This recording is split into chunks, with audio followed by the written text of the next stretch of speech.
The conference is now being recorded. Okay, good morning everyone, and welcome to today's webinar on volunteer recruitment and retention. My name is Kristen Allen and I'm with the Mentoring Partnership of Southwestern PA. I'll be facilitating today's webinar and I'm very excited to be talking with all of you. I have to keep reminding myself to say good morning because I'm actually in Pittsburgh and it's 1 o'clock here, so I hope you guys are all enjoying your breakfast. Before we get started, just would like to point out a few housekeeping items. You'll see I've included the dial-in information below for anyone who still needs to dial in.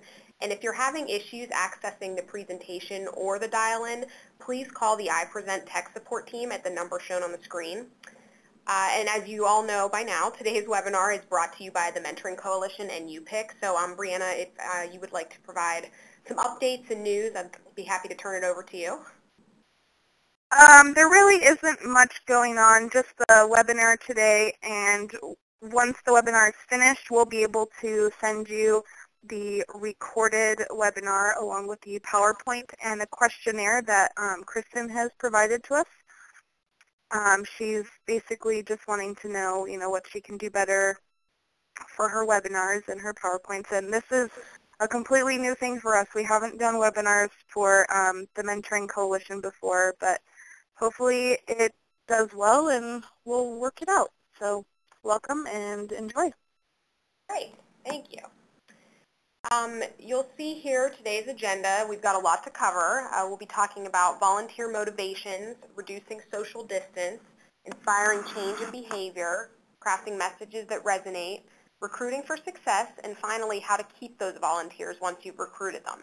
And I'm excited to delve into each of these topics, but I also want to leave plenty of time for brainstorming and Q&A, all while being respectful of the hour time limit. So we'll get started here. Before we get into the topics, just a quick background about myself. I graduated with a degree in public relations and marketing, and after college I went to work at Ketchum, which is a huge PR firm. We've got offices everywhere.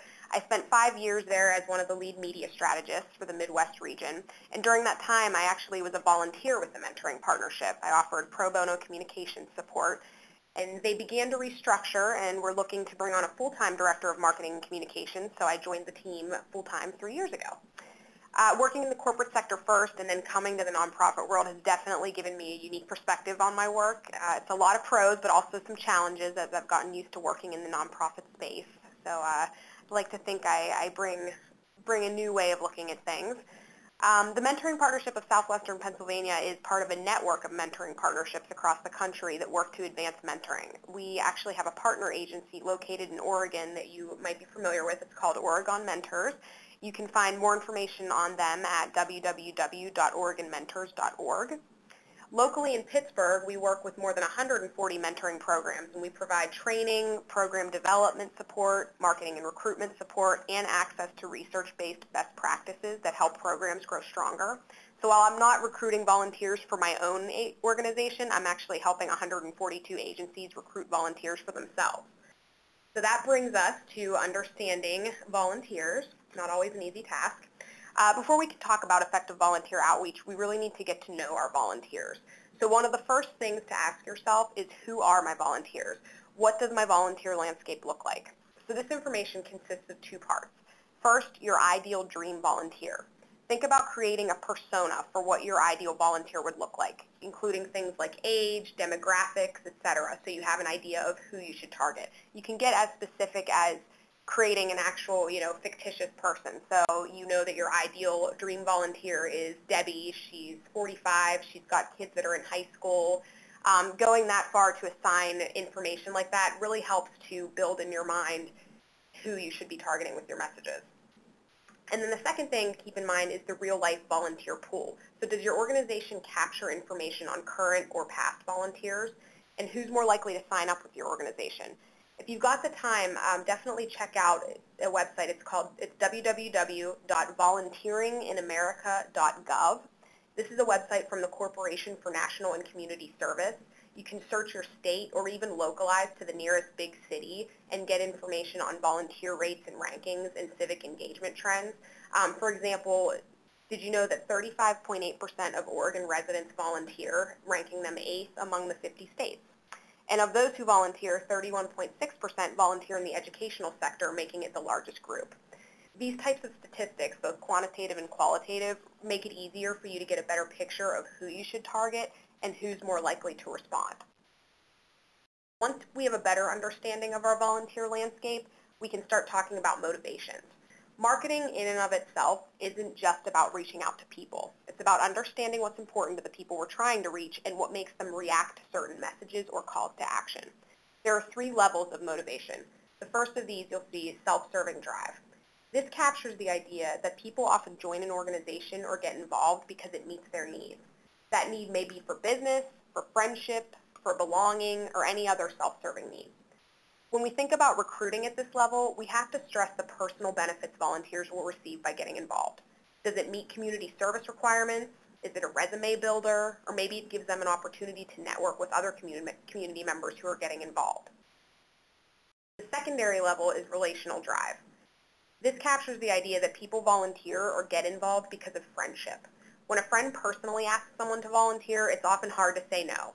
Relational marketing is one of the most effective marketing tools. Think of the time when your friend asked if you would help them move.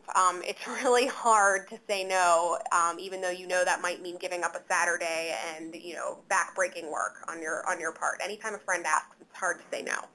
And you'll see here I have IIR, investing in relationships. It's one of the strongest stimulators for our inner motivations. Many people join an organization and work as volunteers because they were recruited by a friend. So when we think about recruiting at this stage, we need to think about the possibility of setting up a recruiting team and leveraging relationships of people who are already involved with our organization. The third level is belief drive. The level of belief is the strongest level of commitment. When people volunteer because of their passion for a cause, we see that strongest level of dedication. When people believe in the cause of the organization, even if that cause will cost them something in terms of personal sacrifice, whether it's time, money, away from family, that is when the volunteer is highly motivated. People will see often join an organization at level 1 or level 2, but in time they become true believers and become truly passionate about the cause. I think that's really one of the ultimate goals of an organization is even if someone doesn't come in truly passionate, they get involved and start to see the great work that's happening and really feel that connection and that passion for the organization. And as something to think about after this webinar, maybe take a minute and consider where the majority of your volunteers fall now. Where would you like them to end up, and what do you think it'll take to get them there? Next we've got, let's go here. Let's just slide this down a little bit. Navigating and reducing social distance. So as a concept, social distance is the level to which you do or don't identify with an organization and the information it shares. I recently participated in a series of workshops that focused on reducing social distance between organizations and the people they're trying to reach. For example, let's say an organization sends me a flyer that, in a very straightforward way, talks about all the great updates they've made to specific neighborhoods through service learning projects they've coordinated. That might not resonate as much with me if I don't have an interest in the project or the specific neighborhoods they're working in. But if they sent me that same flyer that focused more on the opportunities for me to volunteer to mentor a child as they worked on these service learning projects, it might resonate more with me because I have a personal interest in mentoring kids. What seems like a slight change in messaging focus actually does a lot to reduce the social distance for me personally, making it easier for me to connect with the information and ultimately the organization. So I feel closer to the organization and I can relate to it almost as if it were another person or even a friend of mine. It's a really cool concept and one that I think we all, in a roundabout way, keep in mind as we're thinking about ways to reach out to volunteers, but I thought this was a really unique way of looking at it. Here.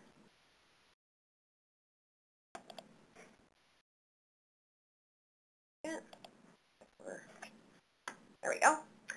All right, affecting change in behavior. So now that we understand a little bit about motivating factors and reducing social distance, let's talk about persuasion. And when I say persuasion, I don't want you to think we need to persuade or beg people to get involved, but when you get down to it, recruiting others to join your cause is about the art of persuasion. It's about conveying to people what makes your organization or your mission important enough for them to get involved. I was doing some research and found that people today see on average 3,000 different advertisements or messages per day asking them to do something or buy something. That's a lot of information. And, a lot of us have smartphones and, we've got internet. So really we can access the internet anywhere we go now. We're checking emails, we're getting messages. With this information overload, it can be really hard for our information and our asks to break through the clutter. There are a lot of different ways to persuade someone, but I've lined up a few of the more effective ones here. The first you'll see is liking. It's much easier to influence someone who likes you. No-brainer, right? Successful influencers try to build attraction with their audiences by uncovering similarities they can relate to, kind of similar to the idea of social distance. Social proof. Who else is doing it? This technique uses the herd mentality. People like to follow one another, so influencers imply the majority of other people are doing it to make others feel more comfortable with getting involved. And consistency. If people make a commitment, particularly if it's out loud or in writing, they are much more likely to keep it. So in using this technique, it's best to gain verbal or written commitments using something like a volunteer drive or even a sign-up sheet. And then authority. People are strongly influenced by experts, and this technique is where you would rely on your expertise in the field. So we know mentoring works, and our program proves it. Join us in our meaningful work. Something like that, where it really positions you as the authority in the field and really to ask people to join in the cause. Crafting your message. We know we want to recruit volunteers and get them involved in our organization, but do we know what we're going to say to potential volunteers to get them hooked? It's important to have a thought-out pitch or a set of messages that accurately conveys information about your organization and its volunteer opportunities. As we think about crafting messages that are relevant and impactful, one thing to keep in mind is people want the sizzle, not the steak. And by that, I mean we want to lead off with what makes our organization so special and why should people care. I always do this workshop right around lunchtime, and I see the picture of the steak, and it makes me hungry. So I probably should have put breakfast up for you guys. But we really are getting to, that sizzle. What is it about your organization that hooks people and gets them to want to learn more? So, for example, hi, my name is Kristen, and I'm with XYZ organization. We facilitate mentoring relationships so kids have access to caring adults who provide additional support. This information, whether it's in the form of a mission statement or a here's what we do statement, is important. It's definitely important. But it might not be the appropriate information to lead off with if you want to pique someone's interest and turn that interest into action. What you need is to balance objective organizational facts with stories about the people whose lives you've impacted. So these stories go further oftentimes in facilitating connections with your audience. And it's funny, I was putting this presentation together and I received a newsletter from one of our partner agencies that included a perfect example of this. Instead of just telling me how their program helps kids, they showed me with a vivid, real-life example that was told from the perspective of someone who really knows the benefits of their program, the parent of a child who was involved. So the biggest introductory call-out of this newsletter was a quote. It said, "The opportunities that my daughter has been afforded through your organization have been amazing. She has gone from a quiet, withdrawn child to one who is starting to be able to find joy in life again. Without this program, I do not know what my daughter would be doing right now. The difference that you make in children's lives is remarkable." After I read that, I just thought, wow. I mean, it's a really inspiring quote. It's even more impactful because it comes from someone who has seen firsthand the benefits of the program. And that immediately hooked me as I was just scrolling through the newsletter. Word of mouth is one of the biggest motivators or drivers of activity, particularly among parents. In the testimonial I just read, it acts as a word of mouth recommendation and really provides that sizzle to pique someone's interest. As someone who might not have been familiar with that organization, I read that and it immediately draws me in and it makes me want to learn more. Another thing to think about are the 3 C's of messaging. Good messages are concise, connectable, and consistent. Concise because concise messages are more efficient and easy to remember, both for those who are sharing them and for those who are listening or reacting to them. And when we talk about messages being connectable, we mean how relatable are your messages. You need to do what you can to make sure your audience is identifying with the messages. If you want to be heard, speak in a way your listeners can relate to. Explain why the information is important to them and the benefit that they might expect. Make it a two-way conversation by asking questions and getting them to participate in the dialogue. People are much more likely to remember what you're telling them if they can pin it to a similar personal story of their own. Again, kind of going back to the idea of social distance, people are much more able to relate to something that they've experienced personally. And then finally, consistent.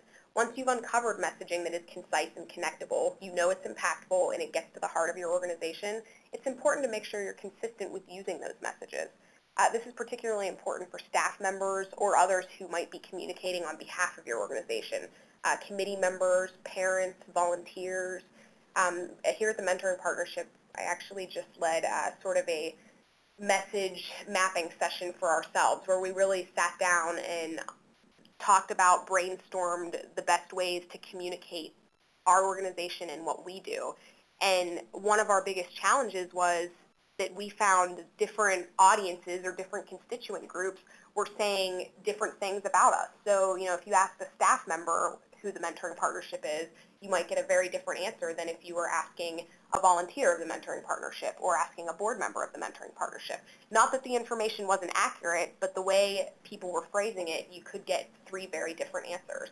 So after going through an exercise where you uncover messages that you know get to the heart of your organization, you know that they're concise, and you know that they're able to be related to, you really want to equip everyone who might be communicating on your behalf with those messages so that regardless of how someone hears about your organization, they're hearing the same things.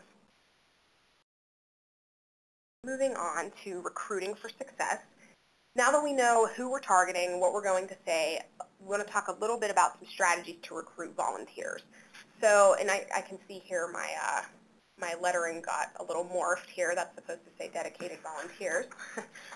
The first thing that we want to do is figure out exactly what your volunteer opportunity is. Oftentimes that happens where I'll talk with someone and they say, oh, we really need volunteers. Well, for what? And then they sit down and realize that they haven't thought through all of the volunteer opportunities that might be available with their organization. Are you looking for one specific type of volunteer, or do you have several areas of volunteer needs? There's a lot to think through before you can actually start recruiting volunteers. So one thing that I always suggest is creating a menu of engagement for potential volunteers and outline all the ways that they can help. So at the base level, this might just be asking for a donation that can be used to provide services. And if that's the case, one thing that I really recommend is making sure that you're clear on where donations go, or can a volunteer specify where they want their donation to go? We definitely see that the more, if people are donating and, giving their money, they want to know how it's being used, and we want to be good stewards of the fund. So that's always good advice.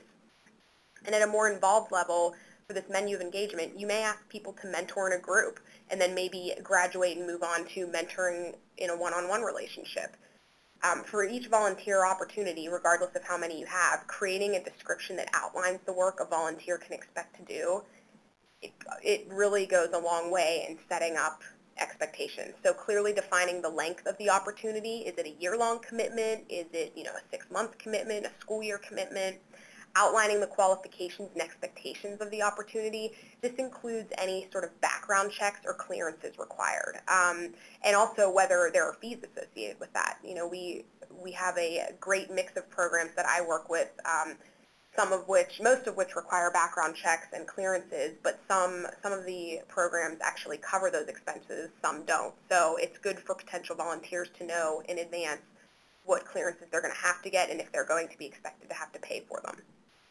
And also, and this is one of the things that I hear a lot from potential volunteers, is that it's hard to nail down a contact for the organization. Having a consistent point of contact for volunteers within your organization is huge, just because that way they know who to contact if they have questions, if they have any concerns with the kids that they're working with, making sure there is one person to address those types of issues, and then making sure that that person is identified to potential volunteers is important. All of this information comes together and acts almost like a want ad, giving people an idea of exactly what you're looking for so everyone is on the same page in terms of expectations and outcomes. The next one, it seems like a no-brainer, but be specific and motivational. So in giving accurate information on volunteer opportunities, give details and use action verbs, things like teach, befriend, help, serve. These are motivating and much more likely to inspire action and get people excited to get involved. And then outlining the mutual benefits. We talked about this in the volunteer motivation. People want to know exactly why their help is needed. Make it easier for them to understand why their involvement is important by including information on your program's outcomes. So for example, we know that local mentoring programs in our area are currently serving 26,000 youth. But we also know that there are still 1,200 kids on waiting lists for a mentor. So that's a really powerful statistic that can help to drive action because there's a number associated with it. So we know 1,200 kids still need mentors. Volunteer today and help us eliminate that wait. And don't just stop at the benefits to your program. Going back to those volunteer motivations, outline what volunteers can expect to get out of their experience. So the good feeling they get from giving back, we see the warm and fuzzies. Maybe they get some networking opportunities with other community members, the opportunity to meet new people and make new friends. The benefits of volunteering are definitely a two-way street, and it's our job to convey that. And we talk about leveraging your networks. In thinking about and building outreach lists for potential volunteers, tap your current networks. Ask volunteers currently involved in your program to spread the word. Host maybe a Bring a Friend Day and have them bring someone they think might be a good fit to get involved. Or draft an email that provides all the necessary information on becoming a volunteer and provide that template to current volunteers to share with their friends. We talked about word of mouth being a very powerful motivator. Each of the people that are already involved have a network of family and friends that might be interested in learning more on what they can do. So make it easy for them to spread the word and hopefully recruit more volunteers. And then finally, pacing the ask. We're excited to recruit volunteers and share information about our programs, but it's important to remember that you need to pace the amount of times you're reaching out to potential volunteers.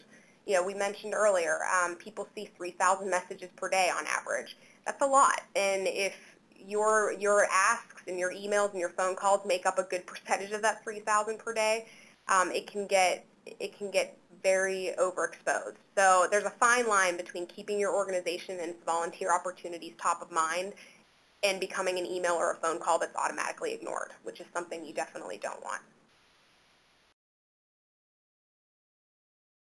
And then finally, retaining volunteers. So once programs sign someone up to volunteer, they oftentimes forget that they need to take steps to keep their volunteers. It's important to keep working to hold their interest and commitment. Incentives are one easy way to keep people involved. Small tokens of appreciation or even branded apparel or merchandise. Branded apparel or, whether it's a t-shirt or something like that it kind of serves a dual purpose. It gives them an opportunity to share their involvement with others while spreading the word about your organization. So that's one easy way. But even more important than incentives is recognition. So recognition is a great way to show appreciation and motivate volunteers to stay involved. And I think we could say we all thrive on recognition. If we're doing something good, we want people to know about it. And this is something that's easy for an organization to do. It's something that oftentimes doesn't cost a lot of money.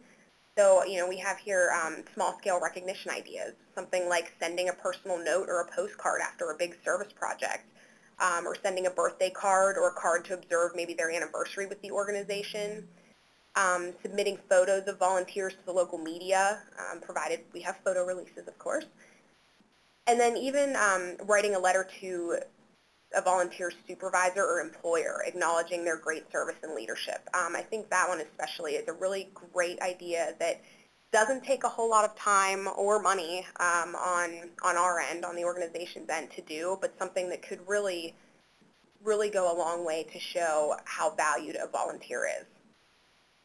Larger scale recognition ideas include holding an annual volunteer recognition event or recognizing volunteers with service awards or certificates.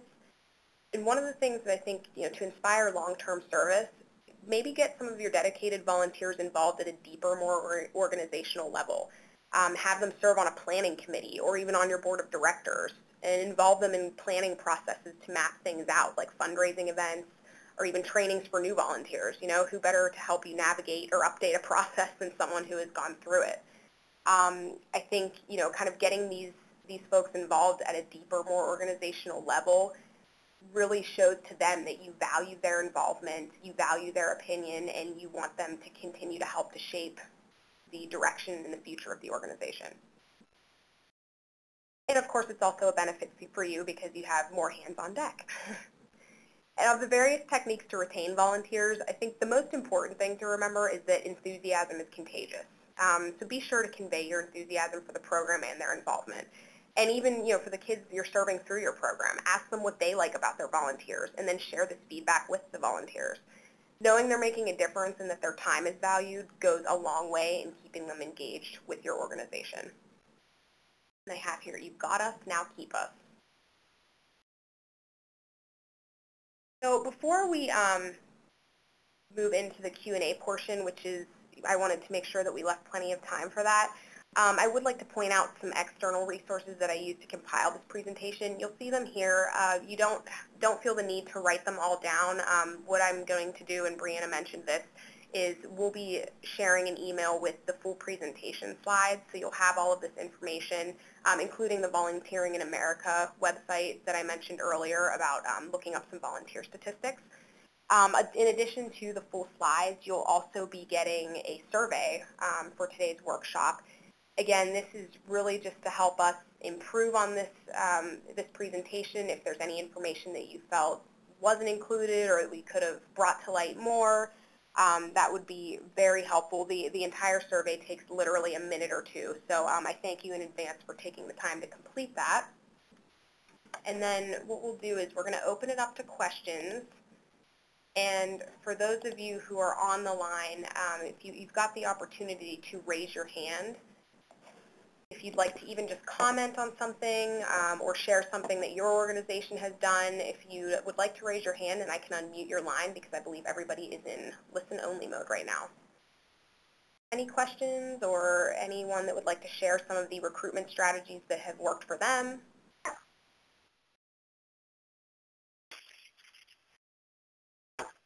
I know that UPIC does some recruitment with the agencies that are in town, but how do we gain more community members? In terms of people who might not necessarily be involved with local school districts and things like that? Yeah. Yeah, I mean, I think that's definitely one of the challenges is, if you're working within a set sort of sector, whether it's within the school district like you guys are working with or if it's in a corporate setting, I think we sort of get a little bit daunted by the task that, oh, okay, well, we want to get people that are outside of our network to help. Mm-hmm. One of the big things that we've done that we've seen has worked is enlisting the help of local media. So anytime there's a big event or fundraising opportunity, something like that, making sure that all of the local papers, TV stations, if it's a particularly visual event, Mm-hmm. or even, if there's not an event going on, if you're looking for a news hook to kind of spread the word, maybe taking a profile of, a program or of, let's say a mentor-mentee match that is exceptional and has been doing great things. Take a profile of them and pitch it to a local media outlet to see if they might want to do a story. You'd be surprised at how many opportunities are out there with TV stations or radio stations or even print newspapers that I think are underutilized. I've had just even personal experience with that where, we were looking for ways to kind of increase our exposure. So we did a profile on a great mentoring program that we work with, and we had a ton of media calling us to get more information. So I think that's definitely one way to reach beyond your traditional day-to-day network. Another way I think too is just to leverage that current network. We referenced before all of your volunteers, your staff members, parents that are involved.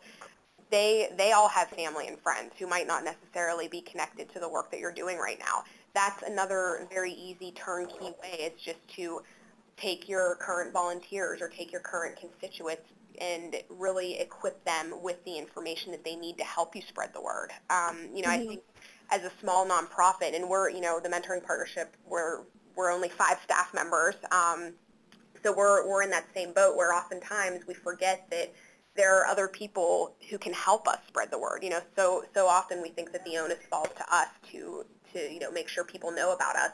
But as long as you're, equipping others with your information, so whether it's key messages or, an email template that they can easily share with others.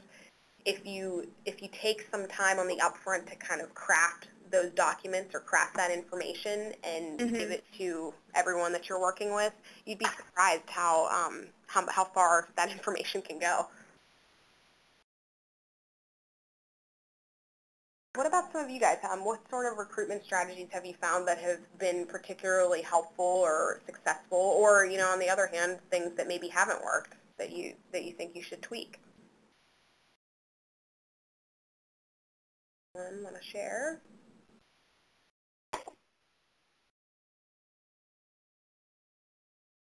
Not seeing any hands go up. Did we lose people? Oh, looks like Connie Stewart just joined us. She's not on the... Yeah, I don't see any audio. Yeah, I mean, not to put people on the spot, but I can say just with some of the organizations I've worked with, one of the things that I love most about my job is the opportunity to sit down with different programs and really just brainstorm ideas. I certainly don't have all of the right answers, but I definitely think there's power in numbers and kind of just sharing ideas. So it looks like we've got, we've got Ken. Let's put you on the podium. Ken, can you hear me and can you say hi? Oh. Okay, I don't hear Ken yet.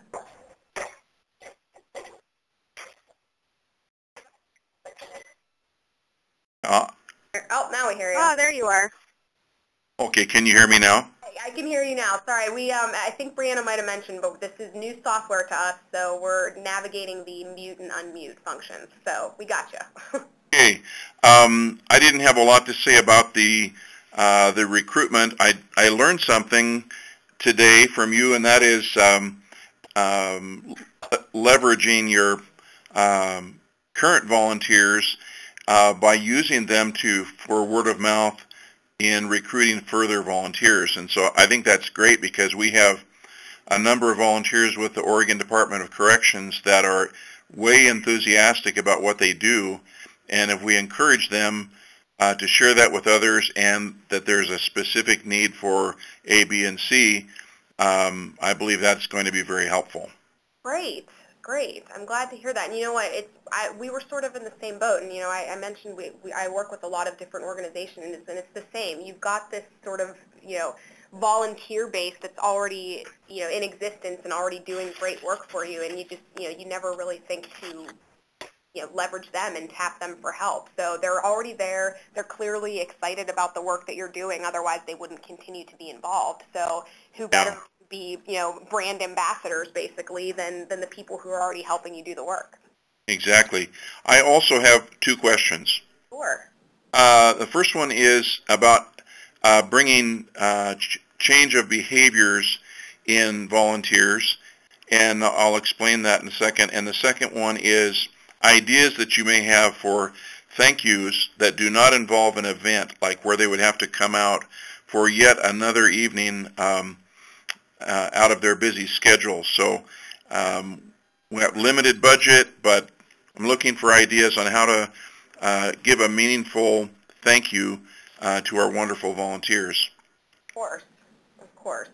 Well, to get to that point first, I think one of the big things is, okay, so if we know we have a limited budget, obviously events cost money, and they also, to your point, cost time for the volunteers who maybe don't necessarily want to give up an evening to come and celebrate, as much as we all love parties. But I think one of the best ways to send that meaningful thank you is really all about the recognition. I mentioned writing a short letter or, just kind of a thank you card.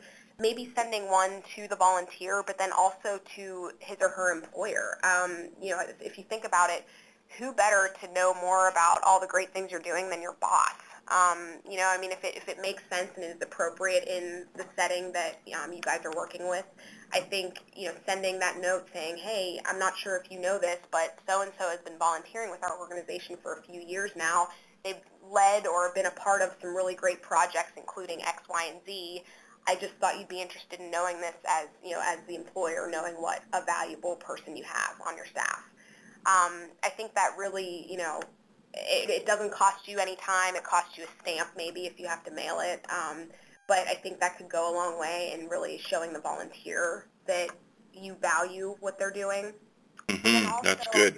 Yeah, I mean, it's great. Like I said, if we're doing good things, we inherently want people to know about it, but we don't always want to toot our own horn. So anytime that we as a nonprofit organization or as an organization that are utilizing these volunteers' skills, particularly if they're related to the workplace, at the Mentoring Partnership, I have a marketing committee that is assembled of, people within the marketing field who get together with me quarterly just so we can, go over activity ideas or just brainstorm different ways to do things. And I'm truly grateful for their expertise and the time that they give me. And I every year write a letter to their employer in addition to them, but just letting their employer know that they're sharing their expertise with the community and they're ultimately making a difference in matching kids who need mentors. So I think that's one really great way to do that doesn't cost a lot of time or money. Mm-hmm. That's good. Can you think also of any ideas, any gift things that could be either sent or handed out to volunteers for $5 or less that are kind of universally appreciated? $5 or less. So one of the things that we just did, the Mentoring Partnership just did, and I spent quite a lot of time researching, was flash drives. So we all know, flash drives, you plug them into your laptop or your computer. You can use them to store documents. I think many of us have been in the situation where we could have used a flash drive or we have to use them, whether it's for work or, for personal. And so I did some research into flash drives, and we actually ordered those. They were under $5 a piece and had them branded with our logo, with the idea that, okay, I can give these to my volunteers or my constituents, and I can actually, if I want, I can preload them with information that's relevant to my organization, whether it's a bunch of photos that they might want to look through or, a brochure or something, but then they have the ability to take the flash drive afterward and use it however they see fit. They could, if they want, they could delete the documents and use it for personal use or something like that. But I think in kind of the whole idea of utilizing items that are branded, you want to get more mileage out of them. So you want to make sure it's something that people need or want to use on a daily basis. And it's hard. It's hard to think of things like that are within a reasonable cost that you can get a decent amount of items for. But flash drives are always a good one because you think people, you'll see people carrying them around. Maybe even the tote bags, like the reusable shopping bags. Because people have a need to use those on a day-to-day basis, so they're really kind of like a walking billboard for you at the same time. Mm-hmm. That's a good one too. So it is tough. There are a lot of websites out there, and I'm trying to think too. I'm blanking on the ones that I researched doing all of my looking into different promotional items, but I'm happy to share those with you offline. But there are a lot of different ideas, and there are literally thousands and thousands of items. My only suggestion and sort of my guideline when I was looking was to make sure it was something that people could utilize on a day-to-day basis. Yeah. Ken, you should definitely take a look at Positive Promotions. Okay. That's where we've gotten some of our thank yous for you picks. Okay. So that's a good place to look. It's positivepromotions.com, and then there's a bunch of other websites that are just like that with pretty much the same prices and products. But excellent. I will do that. That'll really help. Yeah, and if the flash drive idea was of interest to you, I actually went to, it's called cfgear.com, and they had a ton of flash drives, and they had some pretty affordable options too. cfgear.com? cfgear, G-E-A-R. Okay. Oh, I see, yeah. Yep. Very good. Back to my first question, to elaborate on it so you know how to answer better. That was about how to change behaviors of volunteers. For the most part, our volunteers are awesome, and we want them to keep doing what they're doing. there is one particular, it's kind of a mindset that is hard to shift, and I don't want to come across as a naysayer or a discouragement to our volunteers. I want to encourage them, and it is in the area of not seeing we're in a correctional situation, so we have inmates and we have staff, and volunteers tend to get to know the inmates and not the staff. Okay. And so there's a natural human tendency, I think, to have an us and them attitude, and we don't want our volunteers to engage in that. We want them to encourage inmates also to not engage in that kind of thinking, but that we're all human beings on the same track trying to become better people. Yep. So, again, I don't want to be negative. How could we do this in a positive way? So let me ask you this. Do your volunteers meet with the inmates like weekly, or how is the program set up? Yes, most of them are weekly, and some of the volunteers come in for multiple weekly sessions, and so they might be here 2 or 3 days a week. Okay. Wow. Usually evening time. A few of them are daytime. Okay. So is there a way, and not sure logistics-wise if this is possible, but is there a way to have maybe a weekly or even a monthly group meeting where you've got staff members, inmates, and volunteers together as sort of a download of what you guys have been working on or talking through for that month or that week? I think I know exactly what you're talking about in terms of kind of getting into a mentality that you don't want to be seen as the norm. We get that a lot just with the mentoring partnership, where we hear people who aren't as familiar with our programs coming in saying, oh, that's really nice that you help those kids. And those kids meaning kids who, are on the wrong side of the track, hanging out with the wrong people, or who, have a troubled home life, when really our mentoring programs serve everyone. It could be any child who just wants or needs a mentor. They don't necessarily have to have, bad grades or a bad home life. So we're sort of combating that same issue where it's, we want people to see everyone as, this program is designed to help everyone regardless of their situation. And I think one of the best ways to do that is to get more face time with everybody. And, again, I'm not sure how possible that is with the way that the program is set up and with your specific logistics, but even just having, an open house once a month where volunteers and staff can all show up if they like, and just, kind of have a group meeting, sit down, make it very casual. But I think having that face-to-face time with everybody would go a long way in combating that. That is a good idea. Logistically, I'm not sure, but it's something I'm going to think on for a little bit. Yeah. I mean, I think it's much less likely to turn into an us-them situation if everybody gets to know one another a little bit. So even if it's not a regular meeting, but even if you find a way, maybe, at the start of the program, or as you bring more people in, new people in, to get them to meet others, I think that might help a little bit. Very good. Yeah. All righty. Thank you. Thanks for all the questions. It sounds like you're doing some really cool work. I hope so. Any other thoughts from anyone else?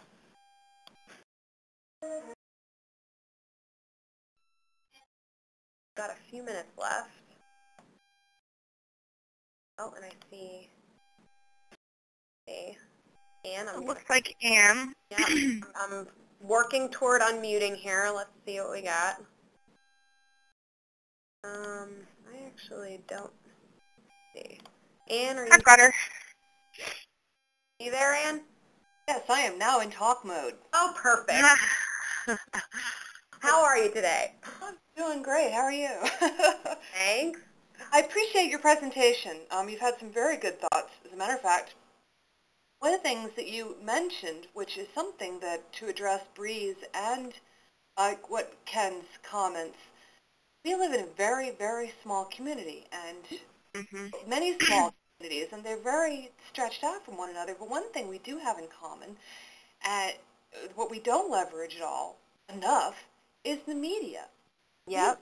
newspapers in every one of our communities, and we have very dedicated, community-minded editors who would be happy to publish our meetings. No one has any idea what UPIC does. Yeah, But with this is attached to what we do, then people would understand who is involved and what we do is important. Oh, these are important people. Maybe I should get involved. Our community doesn't know what we do. It's no wonder we can't recruit community members. As far as potentially a recognition without getting people together for yet another meeting, we don't take advantage either of publishing a thank you list for those who have volunteered this year or who have volunteered for a specific event.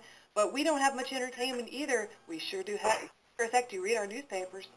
Yeah, you know what? You hit the nail on the head when you said community-minded editors, and that's something that I think it sounds like you guys have to your advantage.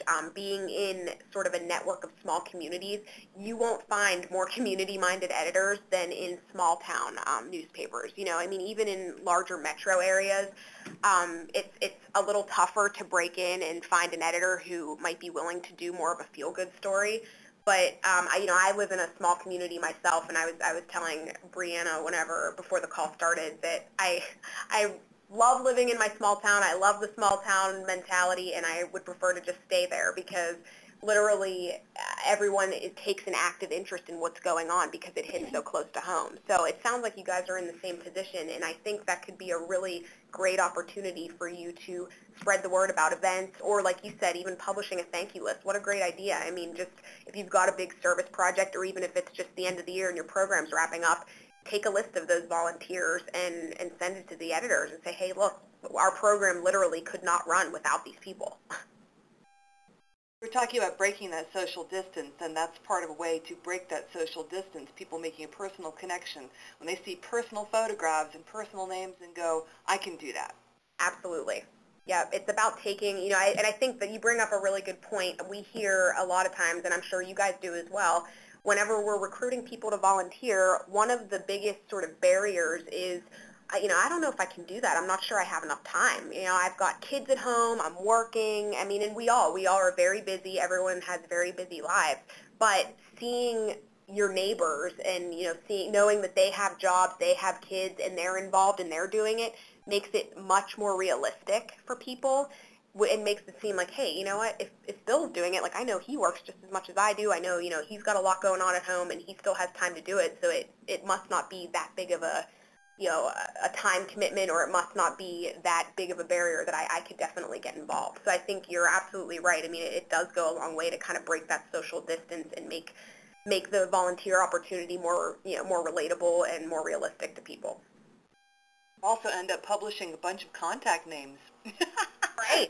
Exactly, and then neighbors start to see their name in the paper, and everyone wants to get involved. Is hopefully how that will go. And in working with media too, you start to develop your relationships with reporters and editors, and that's a huge part of it. It might be a little daunting at first to figure out, okay, look, I know I've got X, Y, and Z papers in my community. Who I reach out to. It takes some research to on the websites, or even just calling and saying, hey, look, I have an idea for a story, who would be the appropriate person to reach out to. What I would suggest is, before you do any sort of media outreach, do all of that research first and build a media list. So you've got the main media outlets, newspapers, radio stations, and TV stations. It could be something as simple as an Excel document where you're literally listing out each outlet, putting the editor and the beat or the topics that they're covering, and you can have multiple for different papers, but getting all of that information in one place at the start makes it a lot easier when you have news or something to share to kind of take a look at the list, say, okay, I think this person and this person would be interested, and then send it along to them. And that list can be evolving. So add people, change people if contacts change, but then also, to another important point, keep track of everything that you're sending them. So maybe include a notes column and say, okay, I sent the volunteer thank you list to this person on this date, and then I'm following up 6 months later with a mentor-mentee profile or something like that. Keeping that log really helps to see how your coverage is shaping up.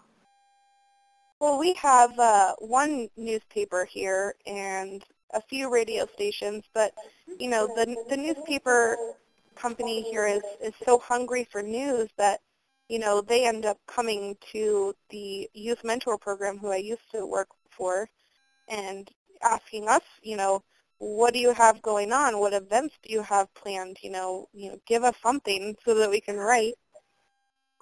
So that would be the perfect opportunity to maybe take, you know, depending on how your program's structured, either do a profile on the overall program and the great work that you're doing, or specifically choose an outstanding volunteer and say, look, you know, this person's been volunteering with us for 4 years, and during this time, he or she has accomplished this much, and our program has grown because of them. Kind of doing those feature pieces, that's, you know, if news is needed, those are really great stories that highlight the community, highlight your program, and then hopefully inspire others to get involved.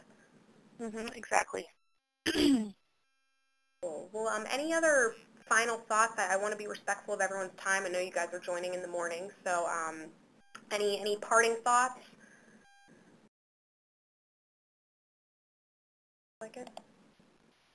All right. Well, again, I would just like to thank you all for joining us. I had a really great time learning more about your programs. If there is anything else I can do to help, or you know, if you have follow-up questions, as I mentioned, I'll be sending the full presentation slides with the survey link. So I'll make sure all of my contact information is there.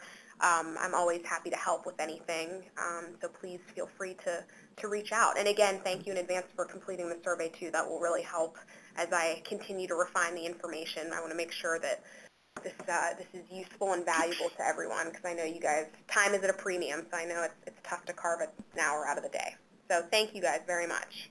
Thank you, Kristen, for giving us your time and presenting and having us learn about something new that we maybe didn't think about before. So we really appreciate it, and thank you for being so helpful in setting this up. No problem. All right. Well, with that, I think, Brianna, if you don't have any other parting thoughts, we'll say goodbye. All right. Everybody have a great day and have a good weekend. Thanks. You too.